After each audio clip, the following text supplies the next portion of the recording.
தவமுனிவர் சிவயோகர் தம்மை அண்டிய ஞான சாதகருக்கு அருளிய ஞானோபதேசம் சில பார்ப்போமே வாரீர் சாதகரே. இப்பிறப்பிலே முத்தியடைய விரும்பினால் உங்களுடைய மனதை ஒரு சுடலையாக மாற்றி உங்களுடைய எல்லா ஆசைகளையும் சாம்பராய் எரித்து விடுங்கள் என்றார் சுவாமிகள் ஒரு நாள். இதிலிருந்து எந்த ஒரு சிறு ஆசையும் முத்தி அடைவதற்கு தடை என்று அறிந்து கொள்வோமே. கடவுளானவர் பூக்களின் ஊடாகவும் மனிதரின் நாவின் ஊடாகவும் பேசுகிறார் என்றார் சுவாமிகள் இன்னொரு பொழுது. எல்லாம் கடவுளின் படைப்பே என்றும் எல்லாவற்றுக்கும் அடிநாதமாக இறைவனே உள்ளார் என்று இதன் மூலம் அறிவோமே.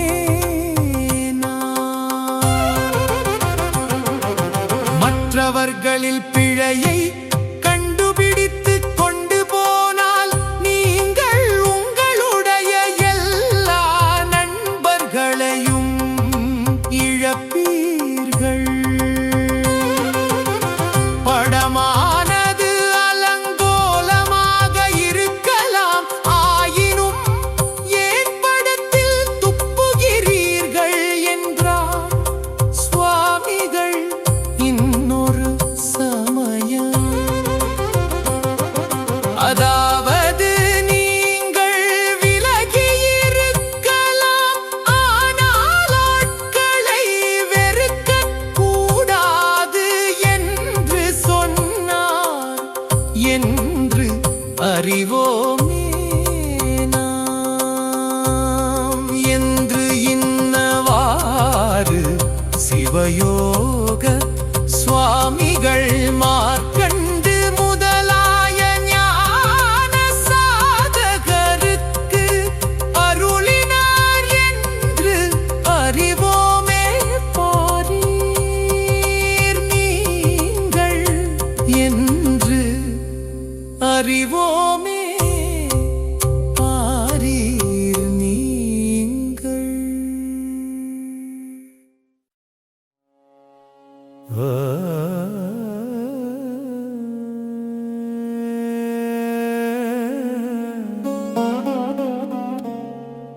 வாரீர் சாதகரே வந்து சிவயோக சுவாமிகள் தமது அந்தரங்க சீடருக்கு அங்கொன்றும் இங்கொன்றுமாய் உபதேசித்தருளிய ஞானோபதேசங்களில் சில பார்ப்போமே இங்கு. நீ ஆத்மா என்பதை அறியும் பொழுதுதான் உங்களில் புனிதத்துவம் ஆரம்பமாகிறது என்றார் சுவாமிகள் ஒரு நாள். அதாவது நான் இந்த அழியும் உடல் அல்லன், உடல் உணர்வை கடந்து நிற்கும் அழியா பொருள் என்று அறியும் போதே நாம் புனிதராகிறோம் என்றாரே அவர். நீங்கள் படுக்கைக்கு போகும்போது மனதில் எண்ணங்கள் வராதபடி பார்த்து கொள்ள வேண்டும். அப்படி இல்லை என்றால் எழுந்திருந்து எண்ணங்களை ஓடவிட்டு முடித்த பிறகு படுக்கைக்கு செல்லுங்கள். அதுவெல்லாம்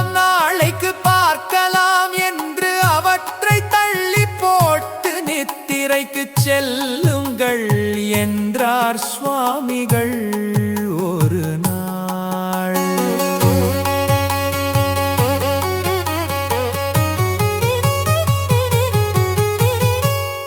அதாவது ஆழ்ந்த துயில் ஆன்மீக வளர்ச்சிக்கு அவசியம் என்பதால் இதனை அருளி செய்தார் என அறிவோமே. இன்னவாறு பற்பல உபதேசங்களை கருணையின் நிமித்தமாக சுவாமிகள் அருளி செய்து சீடர்களை உய்வித்தார் என்று அறிவோமே நாம், என்று அறிவோமே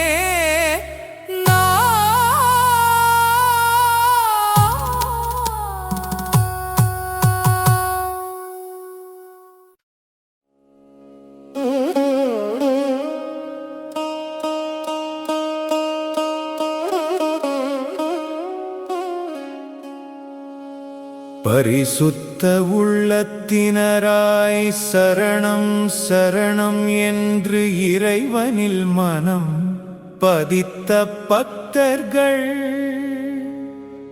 கடவுள் பற்றிய உண்மையை அறிய வேண்டி சிவயோக சுவாமிகளை அடைந்து வாழும் காலத்தில் அவர்களுக்கு ஆங்காங்கே சொல்லி அருளிய ஞானோபதேசம் சில இங்கு பார்ப்போமே நாம். கடவுளை எப்படி தரிசிப்பது என்பதல்ல கேள்வி, பகுதியாகிய நாங்கள் எப்படி முழுமையானவரை தரிசிக்க முடியும் என்று கேட்டு உலகில் நீ காணும் ஒவ்வொன்றையும் கடவுளின் வெளிப்பாடாக காண் என்று உரைத்தார் சுவாமிகள். இறையடியார்கள் எல்லாவற்றையும் கடவுளாகவே பார்த்து அந்த நம்பிக்கையினால் மெய்ப்பொருளை உணர்ந்தார்கள். என்றும் திருவாய் மலர்ந்தார் சுவாமிகள் தொடர்ந்து. உலக நன்மைக்காக பாடுபடு, நீ பாடுபடலாம் அல்லது விடலாம், ஆனால் கடவுள் எல்லாவற்றையும் பராமரிப்பார் என்றார் இன்னொரு சமயம் சுவாமிகள். என்று இன்னவாறு சிவயோக சுவாமிகள் மார்க்கண்டு முதலாய ஞான சாதகருக்கு அருளினார் என்று அறிவோமே நாம், என்று அறிவோமே நாம்.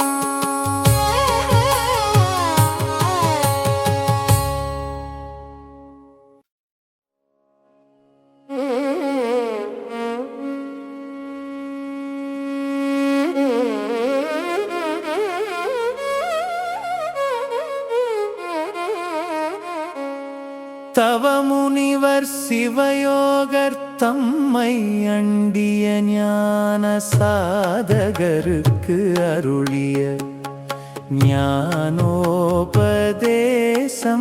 சில பார்ப்போமே வாரீர் சாதகரே.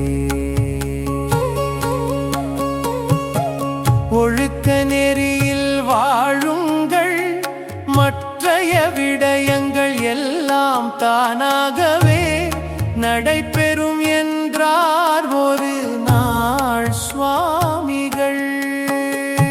அதாவது ஒழுக்க நெறியில் நின்றால் ஆன்மீக முன்னேற்றம் தன்வாரமே கைகூடும் என்று சொல்லாமல் சொன்னாரே. பார், நீயும் நானும் ஒருவரே, நீ இதை நம்புவதில்லை, நான் உனக்கு சொல்கிறேன் இது உண்மை என்றார் சுவாமிகள் ஒரு நாள். உன்னை நீ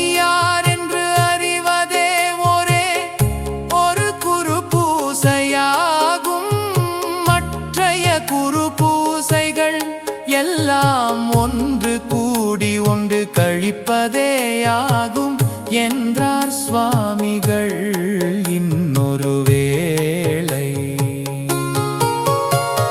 அதாவது ஒன்றே பொருள் வேறு இரண்டாம் பொருள் என்பதே இல்லை.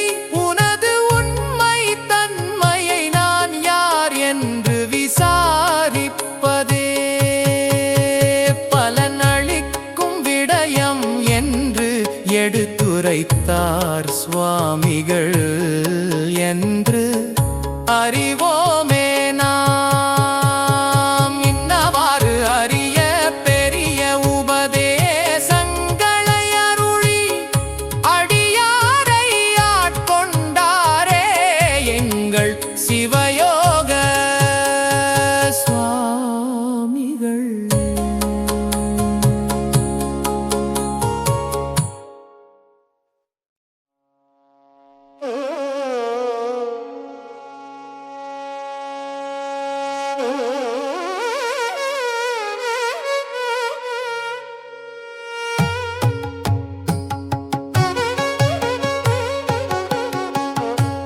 ஈழத்து தவமுனிவன் சிவயோக சுவாமிகள் தமது சீடருக்கு அருளிய ஞானோபதேசம் அதனில் ஒரு சில உபதேசங்களை எடுத்து இங்கு பார்ப்போமே நாம். வாரீர் சாதகரே, உலகமானது அதன் தன்மையில் மாயை வடிவமானது, ஏமாற்றும் தன்மை உடையது. அப்படி இருந்தும் கடவுளானவரிடையராது சலிப்பின்றி வேலை செய்து கொண்டே இருக்கிறார் என்றார் சுவாமிகள். அதாவது மாயை போன்ற தடுமாற்றம் செய்யும் இந்த உலகம் முழுதும் உண்மையானதல்ல. இந்த மாயை வடிவ உலகிற்கு மாயை கடந்த கடவுளே காரணரும் இயக்குனரும் ஆவார் என்று சொன்னார் போலுமே. புலிகளை நீங்கள் கொல்ல வேண்டும் என்று கடவுள் எதிர்பார்க்கிறாரா? மனிதன் வாழும் விதி வகைகள் வேறு, புலிகள் வாழும் விதி வகைகள் வேறு என்கிறார் சுவாமிகள் ஒரு நாள். அதாவது ஒவ்வொரு உயிரினமும் வாழும் முறைகள் இறைவனால் வகுக்கப்பட்டுள்ளது. அதனை அறிந்து மனிதன் எவ்வுயிரோடும் இசைவுபட வாழ வேண்டும் என்றாரே சுவாமிகள். இல்லறத்தான் செய்யக்கூடியதை துறவரத்தான் செய்ய முடியாது என்று சுவாமிகள் சொன்னார் போலுமே. இன்னவாறு அரிய பெரிய உபதேசங்களை அருளி அடியாரை ஆட்கொண்டாரே எங்கள் சிவயோக சுவாமிகள் என்று உணர்வோமே நாம், என்று உணர்வோமே நாம்.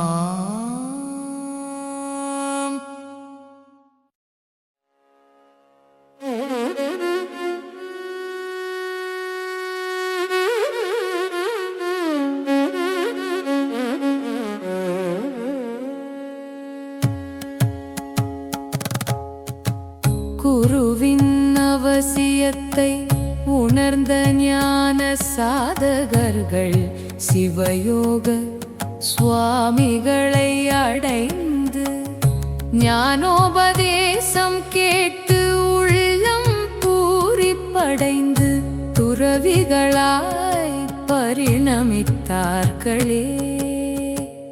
அவர்கள் பருகிய ஞானோபதேசம் சில பார்ப்போமே நாம். வாரீர் சாதகரே,